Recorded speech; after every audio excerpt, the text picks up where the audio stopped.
கட்டுற கம்பில இருந்து அடிக்கிற ஆணி வரைக்கும் எல்லாம் குவாலிட்டியா இருக்கணும்ல. பிரகாஷ் போன்றவர்களுக்காகவே ஜிபிஆரின் டிஎம்டி கம்பிகள். அமைதியான தெருவில் திடீரென கேட்ட அடிதடி சத்தம். அக்கம் பக்கத்தினர் வெளியே வந்து பார்த்தபோது ஒரு கும்பல் சேர்ந்து இளைஞரை சரமாரியாக அடித்து உதைத்த காட்சியை கண்டு அதிர்ச்சியடைந்தனர்.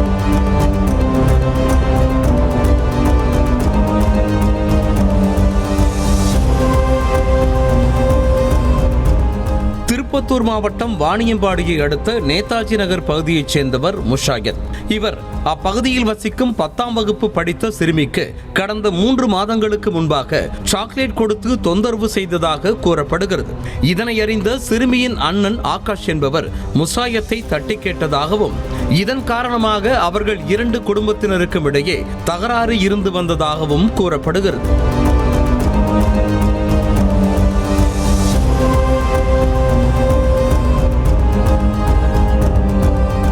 இந்த பிரச்சனை தொடர்பாக கடந்த 3ஆம் தேதி மீண்டும் தகராறு வெடித்த நிலையில் ஆகாஷ் வசிக்கும் பகுதிக்கு சென்ற முஷாயத்தின் குடும்பத்தார் மற்றும் நண்பர்கள் அவரை சரமாரியாக அடித்து உதைத்துள்ளனர்.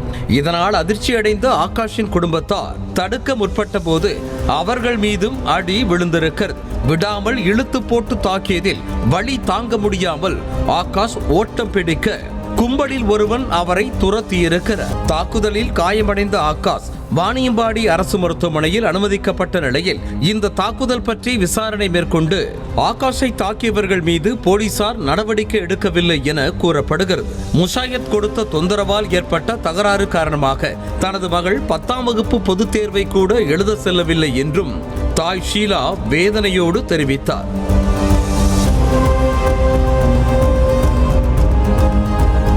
போலீசார் நடவடிக்கை எடுக்கவில்லை என கூறப்படும் நிலையில் தனது மகளுக்கு தொந்தரவு கொடுத்தது பற்றியும் தட்டி கேட்ட தனது மகனை அடித்து உதைத்த முஷாயத் குடும்பத்தார் மீதும் நடவடிக்கை எடுக்க கோரியும் மாவட்ட எஸ்பி அலுவலகத்தில் ஷீலா புகார் அளித்திருக்கிறார்.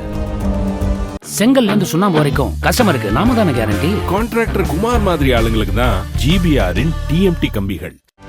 செய்திகளை உடனுக்குடனும் துல்லியமாகவும் தெரிந்து கொள்ள சப்ஸ்கிரைப் பண்ணுங்க.